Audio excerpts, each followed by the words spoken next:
Welcome to Markets Now. I'm Michelle Rook along with DuWayne Bosse with Bolt Marketing. A mixed close in both grain and livestock futures trade. But let's start off in the grain sector, DuWayne, and talk about soybeans. Two-sided trade there, but ultimately ending to the plus side. So do you think we just took out enough weather premium, or did we just get some help from the products?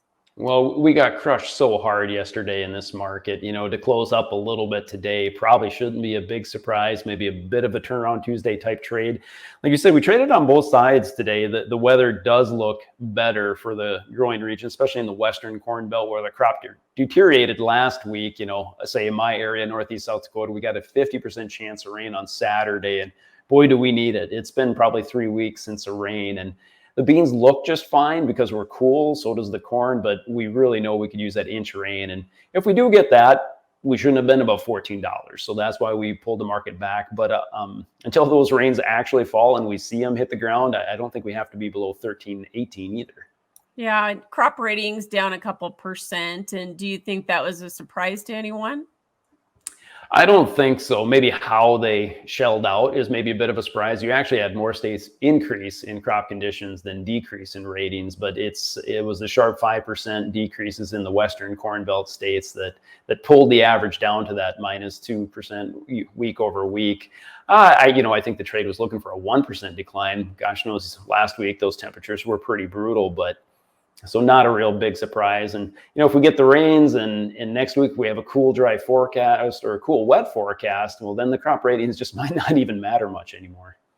Yeah, absolutely, because August weather makes or breaks that crop. What about the technicals? You mentioned that we didn't need to be as low as we were for our low today, but we did come back close above the 200-day moving average. So do you think that's going to hold for a while here or what?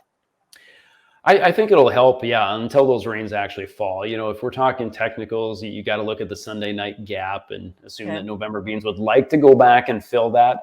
I don't know if they've quite got the power to do that. Maybe we need another story. Maybe it's Russia-Ukraine war premium being built back in if something happens overnight. That's kind of my latest fear every night as I go to bed and wake up hoping that they didn't do anything crazy over there.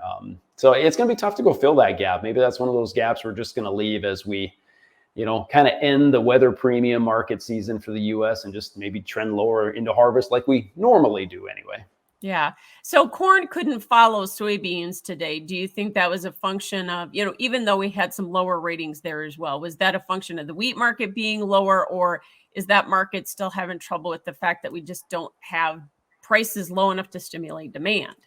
I think a bit of both. I think the number one thing was the wheat being down sharply, and wheat's taking all the war premium out because those headlines just are kind of old headlines for now, and we're not attacking the ports anymore. Knock on wood. Like I said, now I'll freak out that tomorrow morning that'll happen again. But secondly, the corn S&D table doesn't look anything like the soybeans do as far as tightness, I guess. Corn, I'm rather bearish, and I'm seeing a 2.5 to 2.7 billion bushel ending stock if I use my demand numbers, and I'm quite a bit lower, about 400 million bushels lower on export demand than USDA has us right now. That's why my numbers get so bearish. So for me, the bushels per acre and the yield arguments going on out there with the national corn yields aren't as important as I just need to get low enough price to see us generating that export demand moving forward, where soybeans are quite tight already. Yeah. And we did dip the September contract below $5 today. Now we're still holding $5 in the December corn, but is that just a matter of time before we dip below that level too? I think it is just a matter of time, sadly. These funds have been ran over probably worse than any trader has this year.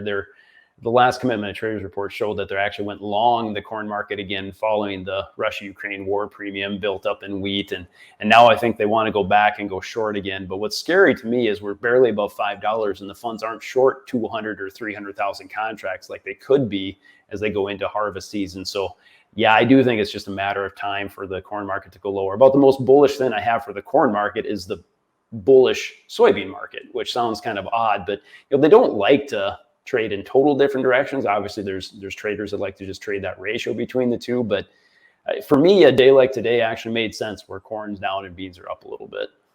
No, I'm with you on that. Okay, you talked about wheat taking out war premium. We've taken out just about all of it here, or at least a good chunk of it. Was the fact the dollar was higher today, though, another pressuring factor? And that's another pressuring factor as well. And yeah, you know well, Michelle, that when the dollar rallies, wheat likes to pull back a little bit. And the controversy side of that too is if the dollar goes lower, then maybe we can actually rally a little bit. But yeah, we're definitely taking that war premium out.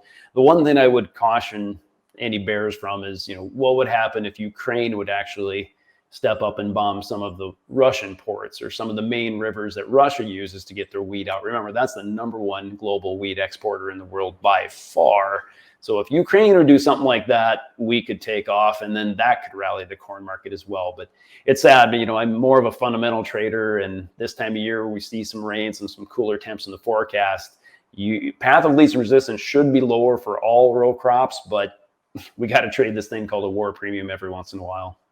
Absolutely. The one part of the wheat market that was a little higher today was Minneapolis wheat, because we had that big drop in the crop ratings yesterday, right?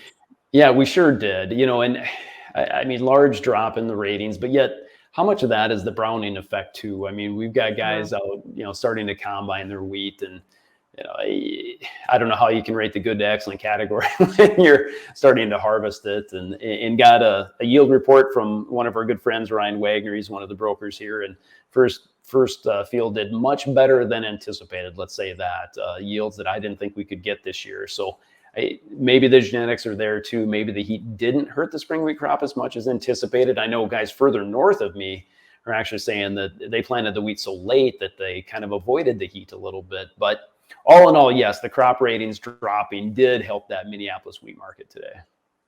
Let me go back though and ask you, you were mentioning us removing war premium. Do you think that the market's removed enough war premium now?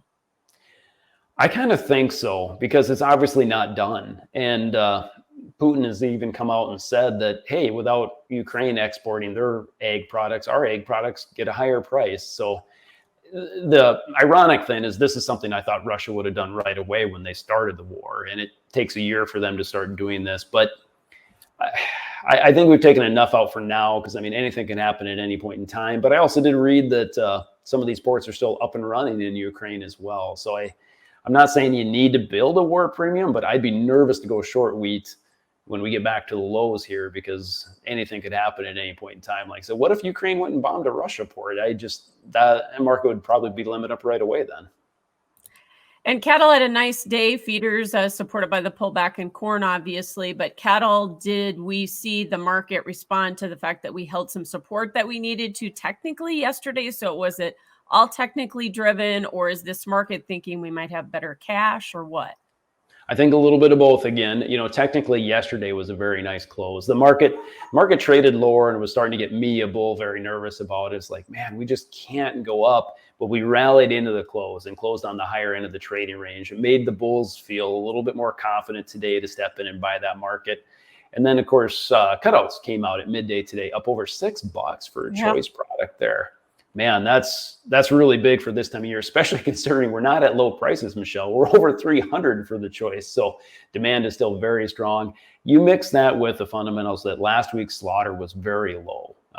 Packers just pulled back. I think they wanted the products, the choice box beef, higher so they could make more money, better margins for them. And I think it's working just like they had planned. And now I think they'll have to go out and spend more money to buy the cash cattle this week. So I think you're going up because of the technical action yesterday and the bullish fundamentals. Okay, so does that infer that we are going to have higher cash trade here this week? I know the north is super current, and then, what do we do in the south where it's been so hot?